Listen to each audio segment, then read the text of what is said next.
Good morning class. आज की class में हम बाल विकास की अवस्थाओं के बारे में चर्चा करेंगे। ठीक, बाल विकास की कितनी अवस्थाएं होती हैं, कौन कौन सी है, उसका समय काल कितना होता है, इसमें कौन कौन सी विशेषताएं होती हैं, इसके बारे में हम चर्चा करेंगे।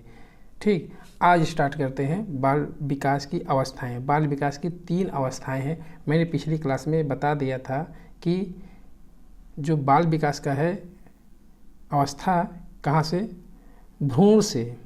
भ्रूण से किशोरावस्था तक होता है। ठीक, जन्म के पहले से जब भ्रूण बनता है, एम्ब्रियो बंद होता है, एम्ब्रियो से विकास होते होते हैं तो किशोरावस्था तक के ड्यूरेशन को हम बाल विकास कहते हैं। ठीक, यह मत ध्यान देना कि हाँ बाल विकास कंटिन्यू चलता रहता है हमेशा। बाल विकास नहीं बल्कि विकास कंटिन्यू चलता था, विकास कंटिन्यू चलता है। बाल विकास एक लिमिट होता है। बालक हम किसको कहेंगे? किशोरावस्था तक के बच्चों को हम बालक कहेंगे। ठीक, याद रखना है भ्रूण से 18 वर्ष तक यानी किशोरावस्था तक ये बाल विकास किया आता है। अब ये अध्ययन देखते हैं तो विकास की कितनी अवस्थाएं हैं बाल विकास की? तो 3 अवस्थाएं हैं। कौन कौन सी है? शैशवाकाल, बाल्यावस्था, शैशवावस्था। यानी शैशवावस्था, बाल्यावस्था, किशोरावस्था, 3 प्रकार के हैं। तो शैशवावस्था जो होता है ये जन्म से 5 वर्ष, याद रखना, जन्म से 5 वर्ष का शैशवावस्था होता है। और बाल्यावस्था 6 से 12 वर्ष, किशोरावस्था 12 से 18 वर्ष। यह सामान्यतः इतना माना जाता है। ठीक, लेकिन कुछ किताब में 0 से 2 वर्ष शैशवावस्था को माना जाता है। तो इसमें बहुत मतभेद है, इस पर ध्यान मत दीजिए। ऑप्शन के आधार पर आपको क्लिक करना होगा। ठीक, तो चलिए हम 5 वर्ष मान लेते हैं, जन्म से 5 वर्ष के बारे में बात करते हैं। तो अब इसके बाद हम एक एक करके तीनों अवस्थाओं को विशेषताएं, किसने क्या कहा है, इसके कैरेक्टर्स के बारे में हम बात करते हैं। ठीक, अब इसके बाद सबसे पहली अवस्था है शैशवावस्था, इन्फेंसी पीरियड, जन्म से 5 वर्ष तक। ठीक, अब शैशवावस्था के महत्वपूर्ण कुछ कथन है जो आपको मतलब माइंड में होना चाहिए। क्या क्या? शैशवावस्था जीवन का आधारशिला व महत्वपूर्ण काल, अतार्किक चिंतन की अवस्था माना जाता है। देखिए कितना है, जीवन का आधारशिला रखने वाला है शैशवावस्था, महत्वपूर्ण काल है, अतार्किक चिंतन है। इस अवस्था में अतार्किक चिंतन नहीं होता है। ठीक, इतना हुआ। अब यह बक्की अवस्था है। क्यों? क्योंकि यह अवस्था 5 वर्ष के बालक जो होते हैं शुरुआती दौर पर, 2 वर्ष के बच्चों में ये प्रॉपर्टी है, कैरेक्टर्स होता है कि वो हमेशा कुछ न कुछ बोलते रहते हैं, बकबकाते रहते हैं, इसलिए इसको बक्की अवस्था के नाम से जाना जाता है। इतना हुआ। और खिलौनों की आयु की अवस्था, खिलौनों की आयु की अवस्था पूर्व बाल्यावस्था लिखा है। यहाँ पर इसलिए ऐसा लिखा गया है कि अगर वो 0 से 2 वर्ष हम मानेंगे शैशवावस्था, तो 3 से 5 वर्ष पूर्व बाल्यावस्था आएगा। तो इसका सटीक आंसर तो यही है। खिलौने की आयु किस अवस्था को कहते हैं? तो पूर्व बाल्यावस्था को कहते हैं। सीखने का आदर्श काल वैलेंटाइन बताया है शैशवावस्था को। ठीक, और आगे इसमें क्या है, सीखने का आदर्श काल किसने कहा है? वैलेंटाइन। आप लोग इतना मत याद रखिए कि हाँ वैलेंटाइन क्या कहा है, बस इतना याद है, सीखने का आदर्श काल कहा जाता है। अतार्किक चिंतन, आधारशिला, बक्की अवस्था कहा जाता है। आदर्श काल इसलिए कहा जाता है क्योंकि वो बहुत फास्ट बच्चे सीखते हैं उस टाइम पर, क्योंकि वो संसार में आते हैं तो उनको सब वस्तु कुछ भी उसके सामने उसके बारे में चर्चा कर सीखना स्टार्ट करते हैं। और इतना ही नहीं, अब देखिए फ्रायड ने बहुत बढ़िया एक वाक्य बोला है, कहा है कि बालक को जो कुछ भी सीखना होता है वह प्रथम 4-5 वर्षों में सीख जाता है। यानी बालक जो भी कुछ सीखना है वो प्रथम 5 वर्षों तक वो सीख जाता है, उसके बाद इम्प्लीकेशन, वो तो अप्लीकेशन करता है उसके बाद। ठीक, किसका कथन है? फ्रायड का कथन है, ये भी इम्पोर्टेंट कथन है। अब स्ट्रेंथ का कहते हैं प्रथम 2 वर्ष में बालक अपने भावी जीवन की आधारशिला रखता है। जैसे कि होता है ना कि पूत के पाँव पालने में ही नज़र आते हैं, तो यही प्रक्रिया यहाँ पर भी है। स्ट्रेंग कहते हैं प्रथम 2 वर्ष में बालक अपने भावी जीवन का आधारशिला रखता है। उसको बच्चे को पहले होता था कि जब दिखते थे हाँ तो बताते थे कि हाँ आगे चलकर बहुत विद्वान बनेगा, बहुत सारा कुछ बताते थे। वो आधारशिला बालक को देख करके ही बता देते थे हाँ आगे इसका भविष्य क्या होगा। पहले जो प्रकांड विद्वान होते थे, पंडित लोग होते थे, इसको बता देते थे अपने आधार पर रख कि हाँ ये क्या बनेगा। ठीक, और क्रो एंड क्रो ने इसको बालक 20वीं शताब्दी को क्या कहा है? बच्चों की शताब्दी का नाम दिया है। रूसो क्या कहते हैं? रूसो का एक बहुत बढ़िया कोटेशन है कि बढ़िया टर्म दिया है कि रूसो का कहना है बालक जब जन्म होता है तो शुद्ध होता है, वो कुछ नहीं होता है उसके पास, वो सब कुछ बहुत नेचुरल बालक होता है, लेकिन जिस समाज में होता है वह समाज उसको गंदा कर देती है। तो रूसो का बहुत बढ़िया एक कोटेशन है कि बालक जब जन्म लेता है तो शुद्ध होता है, जिस समाज में वह पैदा होता है वो समाज के लोग उसको गंदा कर देते हैं। ठीक, इतना हुआ। अब धीरे धीरे करके हम चर्चा करते जाएंगे और शैशवावस्था के बारे में बात करना है। देखिए क्या है, इसको थोड़ा पढ़ लेते हैं, इसमें बहुत कुछ वही सब चीज़ है जो हमने अभी तक बताया। इस अवस्था में जीवन के अन्य वर्ष की तरह सबसे ज़्यादा विकास होता है। हाँ, इस अवस्था में सबसे ज़्यादा विकास किसका होता है? सबसे ज़्यादा विकास इस अवस्था में होता है फिजिकल डेवलपमेंट, मेंटल डेवलपमेंट, दोनों बहुत ज़्यादा विकास होता है, न कि सोशल डेवलपमेंट होता है। ठीक, याद रखना, ना कि सोशल डेवलपमेंट होता है, उतना ज़्यादा सोशल डेवलपमेंट इसमें नहीं होता है।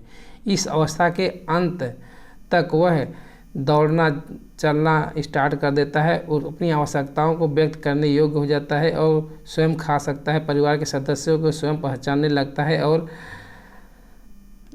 जाने पहचाने माहौल में आत्मविश्वास के साथ घूमने लगता है। यानी जहाँ पर उसको पहचान मिलती है, जान पहचान होती है, वहाँ पर उसको डर नहीं है, आत्मविश्वास के साथ तो घूमता फिरता रहता है। और 5 वर्ष की आयु में संवेग पर वातावरण का प्रभाव पड़ता है। 5 वर्ष की आयु में संवेग को कंट्रोल नहीं कर पाते हैं। ये एक चीज़ याद रखना, संवेग जो होता है किस अवस्था तक संवेग को बहुत जल्दी कंट्रोल कर, संवेग को बहुत आसानी से कंट्रोल किया जा सकता है। तो शैशवावस्था तक के बच्चों को संवेग को बहुत आसानी से कंट्रोल कर दिया जाता है, लेकिन किशोरावस्था के बच्चों में संवेग को आसानी से कंट्रोल नहीं किया जा सकता है। जैसे दोनों में, शैशवावस्था में और किशोरावस्था में, दोनों अवस्था में संवेग विकास बहुत फास्ट होता है। लेकिन यहाँ पर देखो, शारीरिक विकास बहुत अच्छे से होगा, मानसिक विकास भी अच्छा होगा, सामाजिक विकास ना के बराबर होगा। 5 वर्ष तक, 4 वर्ष के बाद होने लगता है, जैसे परिवार से जब बाहर जाएगा तो माना जाता है। फिर संवेगात्मक विकास बहुत अच्छे से होता है, लेकिन कंट्रोल इसको हम लोग अच्छे से कर लेते हैं। जैसे अभी तुरंत वह कोई चीज़ लेकर हम उस बच्चे को डांट दिए, वो रोने लगा। अब हम अगर उसको थोड़ा सा भी गोद में लेकर के बहला फुसला लेते हैं तो तुरंत उस घटना को भूल जाता है।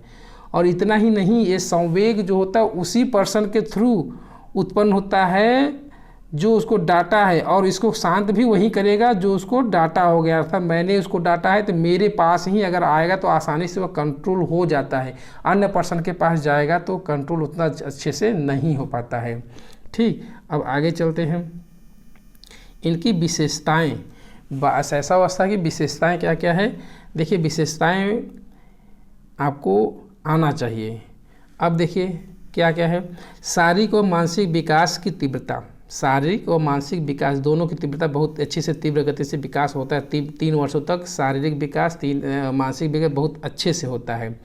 और इनको टेबुला रासा कोरी स्लेट, जॉन लॉक ने कहा है। एक चीज़ याद रखना, टेबुला रासा मतलब कि वो कोरी स्लेट होता है, उस पर हम जो भी लिखना चाहेंगे वो हम लिख सकते हैं, जो भी करना चाहे उसको हम बना सकते हैं, जो भी उसको हम सिखाना चाहें हम सिखा सकते हैं। यानी कोरी स्लेट होता है, तो ब्लैंक शो होता है एकदम पूरा।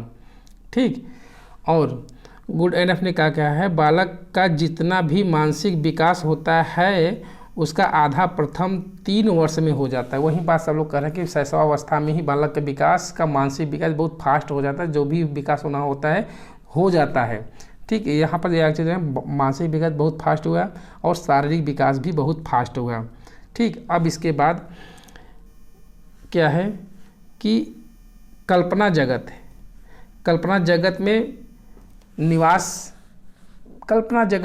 करता है, कल्पना को सजीवता के रूप में देखता है। उपज की कल्पना, फेटल इमेजिनेशन कहा जाता है, इमेजिनेशन कहा जाए, क्या परियों की कहानी, राजाओं की कहानी, इस तरह से कहानियाँ में वो अपने आप को एकदम खो जाता है इस उम्र के बच्चे। तो होता है कि बच्चे हैं, दादा के पास कहानी सुनो, दादी के पास कहानी सुनो, नाना के पास सुनो, नानी के पास। क्यों? क्योंकि बुजुर्ग लोग होते हैं, कहानी के बारे में बच्चे को बताते रहते हैं और उनको प्यारे भी लगते हैं, क्योंकि उसी के पास वो रहना भी चाहते हैं। लेकिन बात ये होती है कि हाँ, बुजुर्ग लोग भी उसको कहानी सुनाएं, जो कहानी ज़्यादा सुनाए वो उसके पास बच्चे ज़्यादा रहेंगे। ठीक। अब ऐसा क्यों करते हैं, यहाँ पर आपको एक चीज़ ध्यान देना पड़ेगा। जो बच्चे को कहानी सुनाते, कहानियों के द्वारा बच्चों को सृजनात्मकता का डेवलप किया जाता है। जैसे मैंने एक कहानी बच्चे को सिखा दिया, सुनाया, एक ही कहानी हम रोज़ सुना रहे हैं, आप उसी कहानी को जब वो 8 बार 10 बार 10 दिन 11 दिन हो गया, अब उस कहानी को उसको याद हो गया है, आप गलत करके एक बार अपने से करिए, कोशिश करिए, उसको गलत करिए, बच्चे देखिए क्या तुरंत वो बताएगा, नहीं पापा, नहीं मम्मी, नहीं दीदी, ये सब यहाँ ऐसा नहीं है, ऐसा राजा वहाँ गया था, ये सब मतलब वो तो खुद कहानी बताने लगेगा। तो ऐसे बच्चों को आपको कहना क्या है कि जो अपने माइंड से वो कहना चाह रहा है, जैसे राजा को चोट लग गई तो क्या होगा, राजा एक्सपायर करके ख़त्म हो गए तो क्या होगा। तो ऐसे शब्दों से उनको उसके आंसर को निकालिए, गलत हो सही उससे कोई मतलब नहीं हो, बोलने दो, बोलने का मौका दो। वो काल्पनिक दुनिया में, जगत में वो जो जा रहे हैं जाने दो। ठीक। तो उसके विकास बहुत अच्छा होता है। हम बच्चे को जो भी वो कह रहा है आप सुनिए, उससे कोई मतलब नहीं है कि आप वो गलत कह रहा है या सही कह रहा है, लेकिन सुनिए उसको। ठीक है। अब नेक्स्ट क्या है, शैशवावस्था को सीखने का आदर्श काल वैलेंटाइन ने कहा है, मैंने चर्चा कर लिया है। दूसरे पर निर्भर होने की प्रवृत्ति होती है। शैशवावस्था के जो बच्चे होते हैं दूसरे पर निर्भर करने की प्रवृत्ति करते हैं, उसके मम्मी पापा पर ही निर्भर होते हैं, जो उसको पालन अभिभावक होंगे उसी पर निर्भर करेंगे। उसका चिंतक अतार्किक होता है, उसके तर्क वितर्क कुछ नहीं होता है, बस बोलना है, उसको कुछ भी बोल देता है। ठीक। नैतिकता का अभाव होता है, अपने मम्मी पापा को पीट देगा, मार देगा, कुछ भी कह देगा, उसमें नैतिकता नहीं होता है, उस बच्चे में नैतिकता नहीं होता है कि हम क्या कहेंगे, किसको क्या कहना चाहिए, उसका नैतिकता का अभाव होता है। एक क्वेश्चन बहुत बार पूछा, दोनों क्वेश्चन बहुत इंपॉर्टेंट है, दोनों कितने बार पूछा गया है।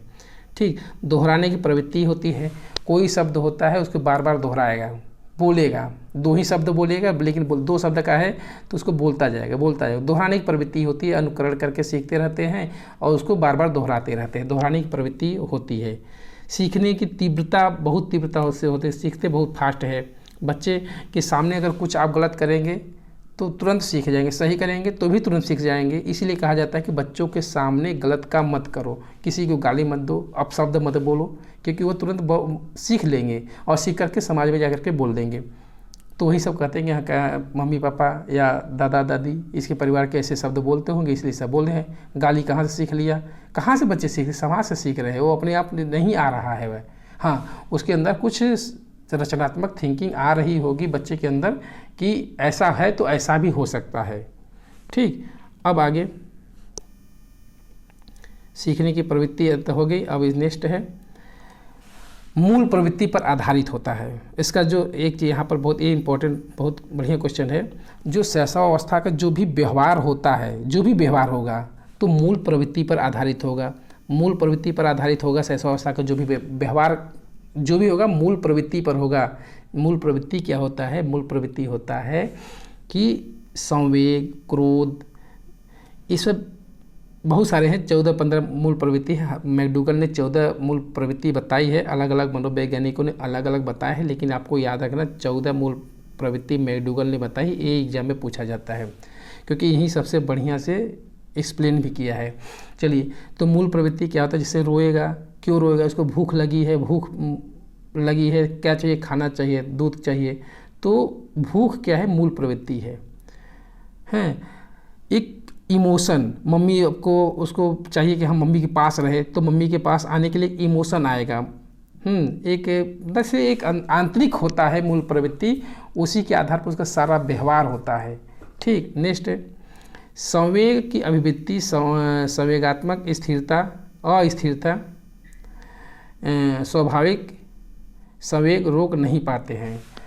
ये सब बच्चे हैं तो ये स्थिर नहीं रहता है, मतलब कंट्रोल हम तुरंत कर लेते हैं, लेकिन इसके संवेग जो होता है स्थिर नहीं होता है। अभी रो रहा है, 2 मिनट में तुरंत हंसने लगेगा, तो अस्थिर है। संवेग को रोक नहीं पाते। अगर कोई बात हो, चोट या कोई डांट दिया है तो मतलब भावुक हो जाते हैं, तुरंत रोने लगते हैं। और बड़े लोगों को तो ये सब समझदार हो जाते हैं, लेकिन वो लोग उतने तर्क नहीं करते हैं और तुरंत उसको दिल से ले लेते हैं, रोने लगते हैं। लेकिन ऐसा नहीं करना चाहिए। भावुक व्यक्ति है तो उसको उस हिसाब से कन्वर्ट करना, किसी भी चीज़ के प्रति वो भावुकता उतना ज़्यादा अच्छा नहीं है। ठीक, ये संवेग विकास बहुत ही ज़्यादा होता है इस अवस्था में। और नेक्स्ट है स्वार्थी होता है।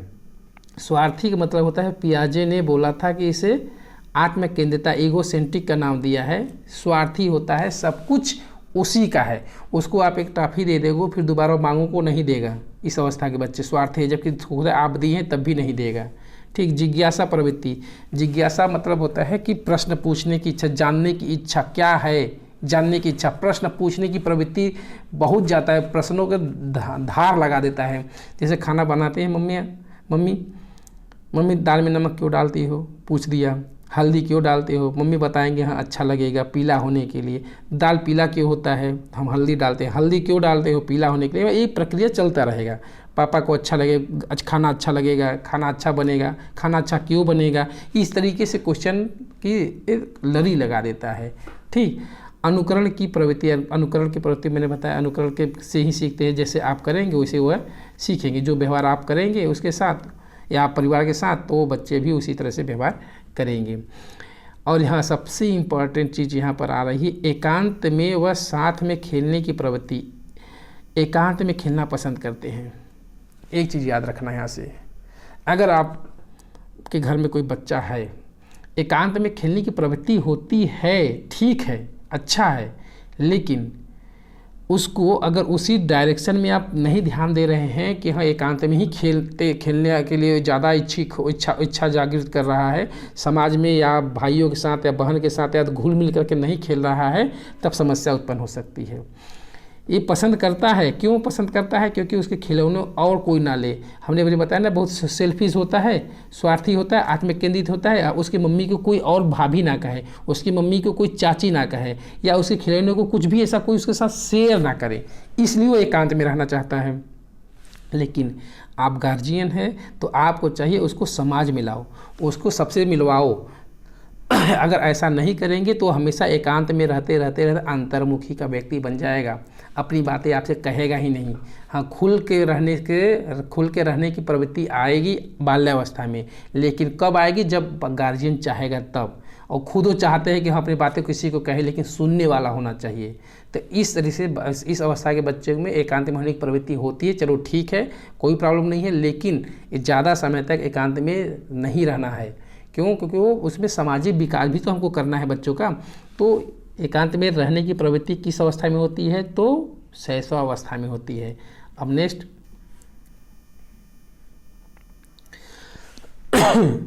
व्यापक रूप से इसको बचपन कहा जाता है। बचपन 5 साल का जब होते हैं तो उसको बचपन कहते हैं। बाल्यावस्था को, मतलब पूर्व बाल्यावस्था को बचपन कहते हैं। इसमें कोई इम्पोर्टेंट नहीं है इतना ज़्यादा। सामाजिकता का अभाव होता है। सामाजिकता का अभाव होता है। हमने बताया कि सामाजिक नहीं होते, सामाजिक ज्ञान होता ही नहीं है, लेकिन हाँ उसको सामाजिक जब एकांत में रहेगा तो सामाजिक हो ही नहीं सकता है। बड़ा हो जाएगा तभी सामाजिक नहीं होगा, किसी से कोई मतलब नहीं होगा। लेकिन उस टाइम पर सामाजिक विकास करने के लिए एक गार्जियन की इम्पॉर्टेंट होती है कि वह उसी उम्र के साथ जो भी बच्चे हो उसी के साथ उसको खेलने को कहे। आजकल की ये बहुत बड़ी समस्या आ जा रही है, सब लोग मम्मी पापा सब लोग जॉब करते हैं, लेकिन घर पर कौन रहे, कोई नहीं है, वो किसके साथ खेलेगा, उसके उम्र के साथ कोई है ही नहीं, कोई कॉलोनी है, एक बच्चे दूसरे बच्चे से मिल नहीं पा रहे हैं, तो कहाँ से सामाजिक विकास हो पाएगा।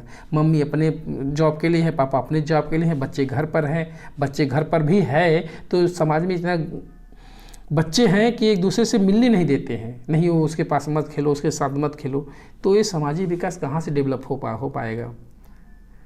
नेक्स्ट, रटने की प्रवृत्ति बहुत ज़्यादा, रटने पर इसका जो मेमोरी पावर होता है, जो भी ज्ञान लेता है वो रटता है। एग्जाम्पल के रूप में इस अवस्था तक 5 साल तक के बच्चे को 5 साल तक बच्चे की मेमोरी पावर इतना ज़्यादा होता है कि काउंटिंग कर, पहाड़ा काउंटिंग जो भी है रटवा दो, लेकिन जब इसका एप्लीकेशन करने की बात आएगी तो अच्छे से नहीं कर पाता है, फिर वो भूल जाता है।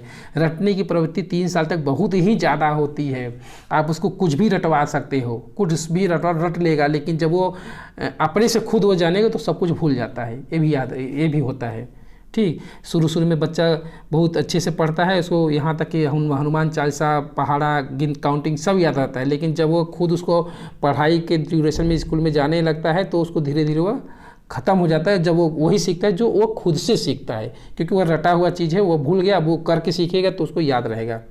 ठीक, नेक्स्ट, प्रतिवर्ती व सहज क्रिया, रिफ्लेक्टिव एक्शन, मतलब चूसने की प्रवृत्ति, निगलने की प्रवृत्ति होती है, जो कि स्वाद लेने के लिए किसी वस्तु को अपने मुंह में डाले अपने आप रिफ्लेक्ट करते हैं। चूसने की प्रवृत्ति, निगलने की प्रवृत्ति, स्वाद लेने की प्रवृत्ति होती है। ठीक, नेक्स्ट, बाल्यावस्था के और कुछ कथन है, इसको देखते हैं। जीवन का निर्माण काल किसने कहा है? जीवन का निर्माण काल फ्रायड ने कहा है। जीवन का निर्माण काल, जीवन का अनोखा काल, एक मिनट सॉरी, तो बाल्यावस्था हुआ गया है।